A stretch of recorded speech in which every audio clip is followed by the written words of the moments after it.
사랑하는 시카고 기쁨의 교회 성도님들과 온라인으로 이 예배를 참여하고 있는 모든 성도님들에게 하나님의 은혜와 평강이 함께 하시기를 바랍니다. 오늘은 예수님께서 십자가 지시기 위하여서 예루살렘 성에 입성한 그날을 기념하는 종려주일입니다. 그리고 내일부터 고난주간이 시작되고 다음 주일은 부활주일입니다. 한 달째 예배당에 모여서 드리는 예배를 하지 못하고 있는데요. 결국 이렇게 종려주일과 다음 주 부활주일도 온라인으로 드리게 되었습니다. 이 코로나19 사태가 시작되면서 많은 교회에서 가지게 된 가장 큰 관심은 주일 예배를 어떻게 할 것이냐라는 것이었습니다. 일부 교회는 전쟁 때도 예배는 드렸는데 예배 드리지 않을 수 없다 하면서 모여서 드리는 예배를 고집했습니다. 물론 아직도 일부 그런 교회가 남아서 모여서 예배를 드리고 그리고 그것 때문에 사회적으로 물의를 일으키기도 합니다. 반면에 많은 교회들은, 대부분의 교회들은 우리가 모여서 예배하는 것이 우리의 안전만이 아니라 우리 이웃들의 안전까지 위협할 수 있다는 것을 감안하여서 모여서 드리는 예배를 중단하고 다른 방법으로 예배하고 있습니다. 그것이 교회의 사회를 향한 바른 책임의식이라고 믿기 때문입니다. 하지만 이렇게 모여서 드리는 예배를 하지 않는 교회 안에서도 의견이 분분했습니다. 온라인 예배를 드리는 것이 과연 성경적이냐? 혹은 과연 이것이 더 나은 방법이냐라는 논쟁들이 있었고 지금도 있습니다. 그래서 어떤 교회들은 온라인 예배를 선택하지 않고 목회자가 가정 예배서를 만들어서 각 가정에 전달하고 그래서 각 가정이 중심이 되어서 예배를 드리고 있습니다. 예배가 어떤 이벤트처럼 되어지는 것을 경계하는 이유도 있고 그리고 지나치게 예배당 중심, 목사 중심의 예배에서 지금이야말로 가정 중심의 예배를 할 수 있는 기회라는 그런 취지도 있는 것으로 압니다. 저는 이분들의 결정이 매우 의미 있고 그리고 또 존중받을 만한 것이라고 생각합니다. 어느 것이 더 나으냐의 문제는 아닌 것 같아요. 그런데 이 온라인 예배를 하는 가운데서 또 다른 문제가 논쟁거리가 되고 있습니다. 그것은 뭐냐면 온라인 성찬식은 괜찮으냐라는 것입니다. 지난 한 주간 목회자들과 신학자들 사이에서 이것이 핫 이슈였고 논쟁거리였습니다. 왜냐하면 다음 주일이 부활주일이기 때문입니다. 부활절에 하는 성찬은 기독교회 전통에서 아주 중요한 의례이고 따라서 지금 이 상황에서 성찬식을 할 것이냐 말 것이냐 이걸 고민할 수밖에 없는 것이거든요. 어떤 분들은 온라인 성찬식이 매우 위험한 발상이라면서 반대하고 있습니다. 성찬은 한 장소에 다 같이 모여서 해야 하는 것이고 그리고 본래 한 빵과 한 잔을 나누어야 되는데 온라인으로는 그것을 할 수가 없고 목사가 집례한 빵과 포도주가 각 가정에서 준비한 빵과 포도주와 과연 같은 것이 될 수 있느냐라는 문제도 있어서 여러 가지 이유로 반대하는 분들이 있습니다. 반면에 안 될 이유가 없다고 보는 분들도 많습니다. 온라인 예배가 이렇게 지금 드리는 이 온라인 예배가 하나님이 받으시는 것이라고 믿는다면 온라인 성찬식은 안 된다라고 말할 근거가 없다는 것이죠. 쉽지 않은 문제입니다. 사실 이것을 개교회가 결정하는 것도 어려운 일이고 또 그래서도 안 된다고 생각합니다. 교단의 방침과 그리고 신학에 따르는 것이 현 상황에서는 가장 바람직한 것 같습니다. 성찬식은 교단마다, 교파마다 그 신학적 접근 방법이 해석이 다르기 때문에 온라인 성찬식도 아마 교단마다 접근이 다를 수밖에 없을 것입니다. 저희 교단 총회에서는 교단 리더들의 신학적인 여러 가지 논의를 거친 이후에 지난주 온라인 성찬에 대한 권고사항이 내려왔습니다. 결론만 말씀드리면 지금 같이 교우들이 물리적으로 모여서 예배할 수 없는 팬데믹 상황이라든지 아니면 위기 상황, 에머전시 상황에서는 온라인 성찬식이 가능하다는 해석입니다. 저는 개인적으로 이 해석에 동의하는 편입니다. 우리 장로교에서는 성찬식에서의 그 빵과 포도주가 실제 그리스도의 몸이라고 믿는 것도 아니고 그렇다고 반대로 그냥 상징에 불과하다고 믿는 것도 아닙니다. 우리는 성찬에 성령의 역사하심으로 말미암아 그리스도께서 임재하신다고 믿습니다. 그런데 그 성령의 역사와 그리스도의 임재가 꼭 이 건물, 이 예배당에 모여야만 임하는 것은 아니겠죠. 비록 공동체로 한 자리에 모이지 못한다 할지라도 그래서 그 의미가 충분하지는 않다 할지라도 각 가정에서 온라인으로 이 예배에 참여할 때의 성령의 역사는 동일하게 나타나리라 믿습니다. 그래서 다음 주일에 어떻게 할 것이냐 궁금하실 텐데 그건 이따가 광고 시간에 말씀드리겠습니다. 자, 여러분은 이런 논쟁에 대해서 어떻게 생각하시나요? 한 번도 생각해 보지 못한 분들이 대부분일 것입니다. 목회자들도 많이 그러니까요. 그런데 이 이야기를 지금 이 설교 서두에서 들으시면서 혹시 이렇게 생각하는 분들은 안 계신가요? 참 팔자 좋은 고민들 한다. 지금 수많은 사람들이 죽느냐 사느냐의 문제로 고통하고 있고 가게 문을 닫고 직장을 잃는 사람들이 속출하는 이 마당에 온라인 성찬식을 한 해 만에 하는 게 뭐 그리 중요하냐 그런 생각 들지 않으십니까? 솔직히 저는 그랬습니다. 그런 논쟁들이 참 한가로운 이야기로 들렸습니다. 뉴저지에서 제가 잘 알고 지내던 분이 이번 코로나19에 감염되어서 세상을 떠나셨습니다. 아내분으로부터 연락을 받았어요. 가족들에게 앰뷸런스에 실려가는 그 모습이 마지막이었다고 합니다. 가족들이 병원에 갈 수도 없어서 인사도 제대로 하지 못한 채 그대로 작별을 한 것이죠. 이게 정말 남의 이야기가 아니라는 걸 정말 실감했습니다.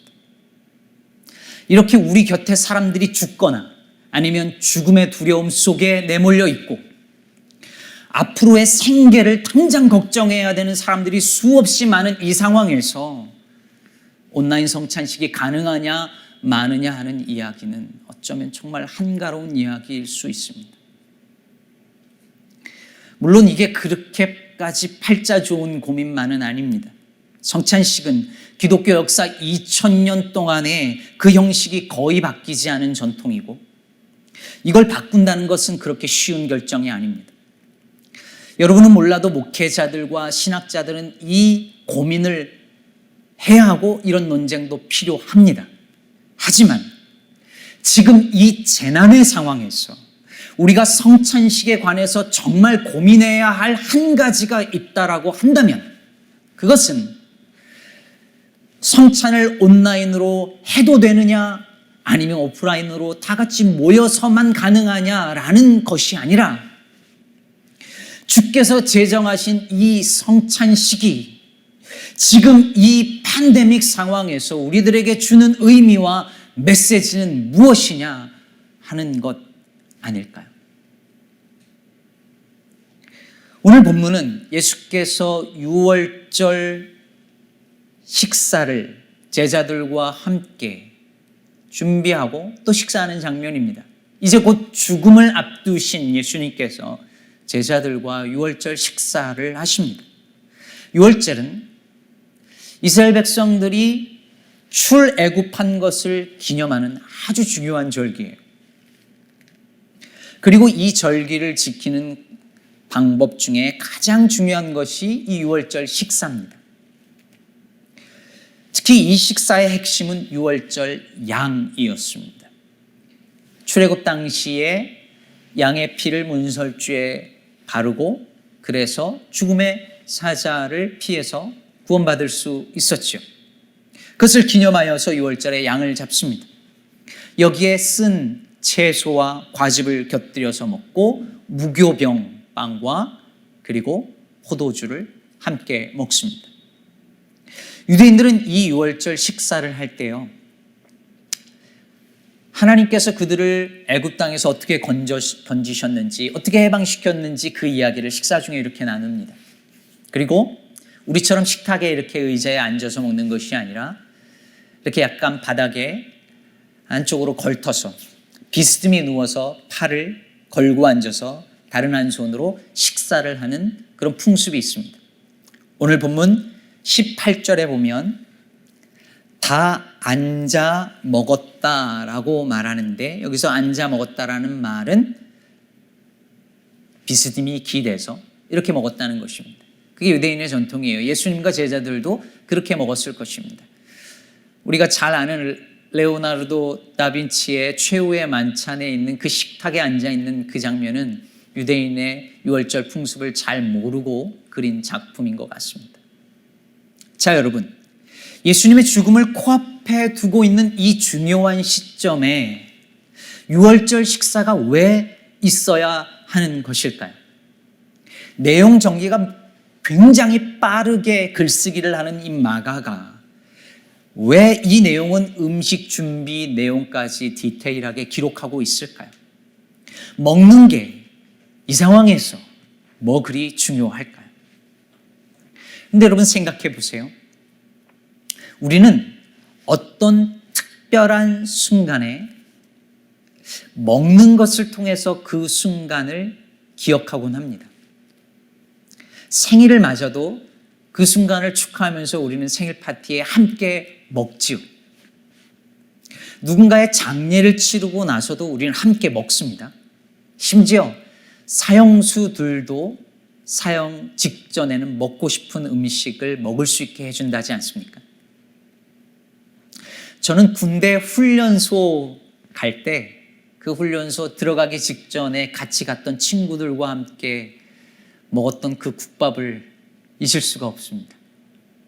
목이 메어서 넘어가지가 않더라고요. 우리 한국 사람들이 흔히 하는 인사가 있죠. 우리 같이 밥 한번 먹읍시다. 왜 우리는 밥 먹자는 인사를 할까요? 밥 못 먹고 살던 그런 시절이 있기 때문일 수도 있습니다. 그럼 왜 우린 같이 먹을까요? 같이 먹으려 할까요? 여러분, 밥을 같이 먹으면 친해지거든요. 참 신기하죠? 사람들이 밥을 같이 먹고 나면 뭔가 그 사람과 연결되는 느낌을 받습니다. 특히 어떤 특별한 순간, 특별한 이벤트, 그것을 기념하는 자리에서 같이 먹게 되면 그 특별한 순간을 함께 공유하게 됩니다. 그래서 그 순간의 일부가 되고 그 기억의 일부가 되는 것이죠. 그 식사를 통해 함께 먹는 사람들이 서로 연결되는 것입니다. 여러분, 이런 관점에서 유월절 식사를 생각해 보십시오. 유월절 식사를 하고 있었던 그 예수님과 제자들은 바로 그 출애굽 당시부터 예수님 시대까지 이 유월절 식사를 함께 해온 모든 백성들과 함께 연결되는 것입니다. 예수께서 유월절 어린 양이 되셔서 그의 피로 사람들을 구원하는 것이죠. 제자들은 예수님과 함께 그 음식을 먹으면서 바로 그 유월절 사건에 연결이 되고 동참하는 것이고, 유월절 어린 양으로 오신 예수 그리스도의 그 새로운 유월절 사건에도 같이 연결되어 동참하는 것입니다. 그렇다면 여러분, 오늘 예수님께서 제자들과 함께한 이 마지막 만찬을 우리는 성찬식을 통하여서 기념하는데, 그렇다면 그 성찬식이 우리에게 주는 가장 큰 영적인 유익이 무엇일까요? 네, 그리스도와 연결되는 것입니다. 우리가 성찬식에서 빵과 포도주를 먹고 마시며 그분과 연결되고, 우리가 그분 속으로 들어가고 그분이 우리 안으로 들어오시는 것입니다. 그래서 그분의 죽으심에 우리도 동참하여 그분의 죽음이 나의 죽음이 되고 그의 부활이 나의 부활이 되는 것입니다. 이것이 주님께서 유월절 어린 양 예수 그리스도를 통하여서 세상을 구원하시는 신비한 방식입니다. 사랑하는 여러분, 여기에 바로 성찬이 우리에게 주는 메시지, 특히 이 팬데믹 상황에서 성찬이 우리에게 주는 중요한 메시지가 있습니다. 그것은 우리가 본래 다 서로 연결된 존재로 지음받았다는 사실입니다. 이번 코로나19 사태로 말미암아서 우리가 이것을 너무 분명하게 배우고 있습니다. 온 인류가 긴밀하게 연결되어져 있다는 사실을 깨닫고 있습니다. 온 세계 사람들이 지금 다 같은 문제를 겪고 있어요. 내 나라만 잘 한다고 되는 문제가 아닙니다. 나아가 나만 건강하다고 되는 문제가 아닙니다. 저 사람이 살아야 나도 살고, 내가 살아야 저 사람도 사는 겁니다. 내가 전혀 알지 못했던 그 사람의 건강과 생명이 나의 건강과 나의 생명과 직접적으로 연결되어져 있다는 사실을 우리는 지금 온몸으로 배우고 있습니다. 교회도 마찬가지입니다. 교회는 마치 이 세상과 이 사회와 아무 상관이 없는 것처럼 살아가고 있었는데, 이번 사태가 알려주고 있는 것입니다. 교회와 세상이 긴밀하게 연결되어 있다는 것. 교회는 하나님 나라 공동체이지만 동시에 이 시민사회의 일부라는 사실을 배우고 있습니다. 어디 그뿐입니까? 인간과 자연이 긴밀하게 연결되어 있는 것을 우리가 보고 있지 않습니까? 인간이 자연과 동물을 함부로 대하면 어떤 결과를 겪게 되는지 우리가 지금 혹독한 레슨을 받고 있습니다. 그동안 우리는 이것을 무시하고 살았습니다. 서로 연결되어져 있기 때문에 함께 살 길을 모색해야 한다는 것을 무시하고 나 살 길만을 모색했습니다. 나부터 살자. 내 가족부터 좀 살자. 내 교회부터 살자. 내 나라가 우선이다 하면서 무한 경쟁 사회를 만들어서 남을 짓밟고 이겨야 내가 살 수 있는 줄 알고 다들 그렇게 살았습니다. 그런데 이 코로나 사태가 우리에게 알려주는 것입니다. 그렇게 살다가는 다 같이 죽는다고 말입니다. 지난주일 설교에서 우리나라 최고의 생물학자라고 여겨지는 최재천 교수님 이야기를 했는데요. 이분이 하는 말씀이 이제 인류가 살아남을 수 있는 유일한 무기는 다른 생물들과의 공생뿐이라고 강조를 합니다. 사람들은 하이에나와 사자가 맞짱 뜨는 모습을 보면서 저게 삶의 현장이라고 말을 하는데, 우리도 그렇잖아요. 동물의 왕국 같은 거 보면서 저렇게 강한 놈이 약한 놈을 잡아먹는 게, 그래서 살아남는 게 세상이라고 말하잖아요. 그런데 이분 말씀이 사실 세상에서 가장 위대한 성공 사례는 꽃을 피우는 식물과 그리고 꽃가루를 옮겨주는 대신 꿀을 받는 곤충이라는 겁니다. 그러면서 이분이 기가 막힌 말을 하세요. 자신이 평생 생물학자로 살아오면서 관찰한 결과를 한마디로 이렇게 요약했습니다. 이 세상은 손잡은 놈들이 미처 손 안 잡은 놈을 이기고 살아남은 세상이다. 강자가 약자를 짓밟고 죽이고 살아남는 게 아니라 서로 손을 잡아야만 살아남을 수 있는 세상이라는 것이죠. 다시 말해 무한 경쟁, 약육, 강식, 적자 생존, 각자 도생하려고 한다면 다 죽는다는 것입니다. 공멸한다는 거예요. 왜 그렇습니까? 본래 인류는 서로 다 연결되어 있기 때문에, 이 세계는 다 서로 연결되어 있기 때문에 남을 죽이면 나도 죽는 거예요. 남을 아프게 하면 그것이 결국 내가 아프고 내 자녀가 아픈 결과로 돌아온다는 것입니다. 그러므로 여러분, 남을 살려야 합니다. 그래야 나도 삽니다. 나와 상관없다고 여겨지던 그 사람들, 심지어 내 적이라고 여겨지던 그 사람들까지도 살려야 우리가 같이 삽니다. 어떻게 하면 남을 짓밟고 올라갈 것이냐가 아니라 어떻게 하면 손잡고 함께 살 것인가를 고민해야 한다고, 이 뜻밖의 우리가 만난 재난이 우리들에게 지금 큰 목소리로 말하고 있는 것입니다. 사랑하는 성도 여러분, 본래 하나님은 온 인류를 하나로, 한 가족으로, 한 혈통으로 지으셨다고 성경은 말하고 있습니다. 그래서 여러분 생각해 보십시오.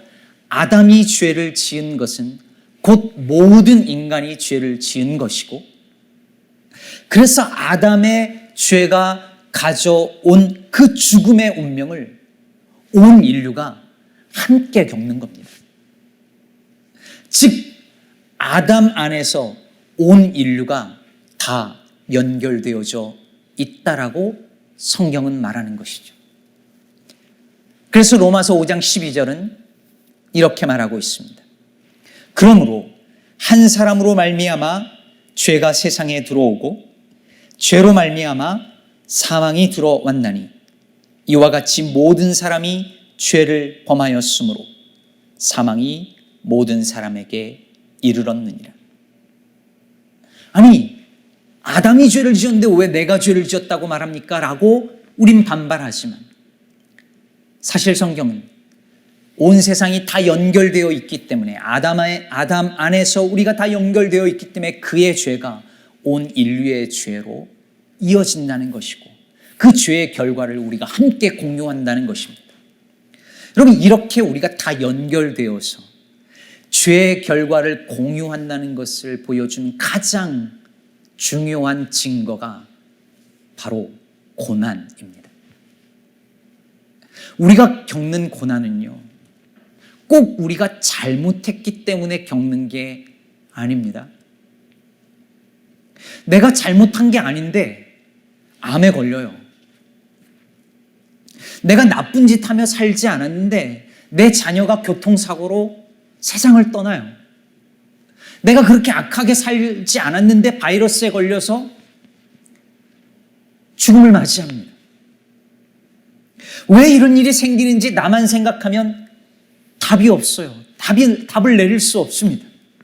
그러나 이 세상에 사는 우리 모두가 다 서로 연결된 존재이기 때문에 이 세상이 겪는 이 고난과 고통 역시 서로 공유할 수밖에 없는 것입니다.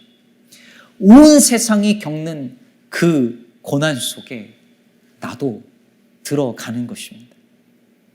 바로 여기에 예수께서 이 땅에 오신 이유가 있습니다.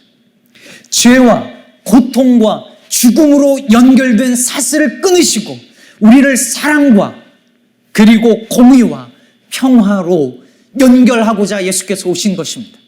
성찬식의 의미도 여러분 여기에 있어요. 우리가 성찬식에서 빵과 잔을 예수님의 몸과 피로 믿고 먹고 마실 때 우리는 성령으로 주님과 연결됩니다. 그렇게 함으로 우리는 온 세상의 죄와 고통과 죽음의 사슬을 끊으시는 주님의 몸의 일부가 됩니다. 성찬은 본래 온 세상을 하나님께서 하나로 지으셨고 그런데 죄로 말미암아 단절된 세상을 주님께서 연결하러 오셨다는 것을 기억하는 것이고 그 세상을 하나 되게 하시는 주님의 몸 가운데로 들어가 주님과 하나 되는 것입니다. 그러므로 여러분, 이 성찬을 먹고 마시면서 주님과 연결되고 연합된 우리는 이제 어떻게 이 땅에서 살아야 할까요? 저는 이것이 온라인 성찬을 해도 되느냐 안 해야 하느냐라는 질문보다 더 중요한 질문이라고 믿습니다. 오늘 본문 18절에 보면 예수께서 나와 함께 먹는 자가 나를 팔 것이라고 말씀하십니다. 나와 함께 먹는다는 것은 예수님과 연결되고 예수님과 연합된다는 말인데 그가 즉 유다가 예수님을 판다는 것은 그 모든 연결을 끊어버린다는 것이죠. 세상에는 여전히 이런 사람들이 있습니다. 하나님과의 관계를 끊어버리고 사람과의 연합과 연대보다 자기 살 길만을 도모하며 그리고 누군가를 소외시켜버리고 단절시켜버리는 이들이 있습니다. 반면에 끊어진 사람들을 이어주고 하나님과의 관계를 연결시켜주는 이들이 있습니다. 그 사람들이야말로 주님과 함께 진정으로 먹는 자들이고 주님과 함께 영원히 하나님 나라에서 먹을 자들인 것입니다. 저와 여러분이 이 예배를 드리고 있는 여러분이 우리 기쁨의 교회가 바로 그렇게 주님과 함께 먹으며 이 세상을 주님과 연결하고 그리고 주님과 연결되고 연합하여 연대하여 살아가는 우리 모두가 되기를 간절히 바랍니다. 요즘 저희 교회가 하고 있는 코로나19 자원봉사 캠페인의 목적도 여기 있습니다.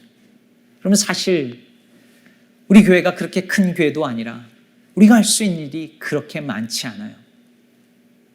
그래도 이게 중요한 이유는 지금 이렇게 서로 얼굴 보지 못하고 자가격리를 하고 자택근무를 하고 사회적 거리두기를 하면서 계속 단절을 경험하는 이 시기야말로 우리가 서로 연결되어져 있다는 사실을 더 확인해야 하는 시기라고 믿기 때문입니다.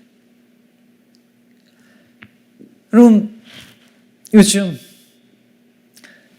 몇 분이 마스크를 만들어서 교회로 가져오고 또 그것을 전달하는 일들을 또 봉사자들이 하고 있습니다. 지난주에는 몇 분의 봉사자들이 다른 봉사자들이 만든 마스크를 가지고 우리 교회 어르신들 신청한 분들에게 과일이나 빵을 가지고 집을 방문해서 갖다 드렸어요. 그러면 이렇게 서로 연결되어져 있다는 사실을 우리가 여전히 고백하고 또 경험해야 합니다. 또 마스크를 노인들을 돕는 그런 일들을 하는 분들에게 또 전달했고 다음 주쯤에는 난민들 봉사하는 그 무료 클리닉 하시는 분들에게도 전달할 것입니다. 우리가 서로 연결되어 있다는 것이 그런 방식으로 계속 확인될 것입니다. 화요일과 토요일에 도네이션할 물품들을 가지고 와서 교회 예배당 안에 놓는 분들을 보면 가슴이 이렇게 뭉클합니다. 너무 고맙습니다. 또 우리 교회 교인이 아닌 어떤 분은 일에 동참해 달라고 교회로 적지 않은 금액의 헌금까지 보내주셨습니다. 이렇게 우리는 여전히 사회적 거리를 두고 자택근무를 하고 격리를 하는 이 단절의 시대 속에서도 우리는 이렇게 연결됩니다. 연합합니다.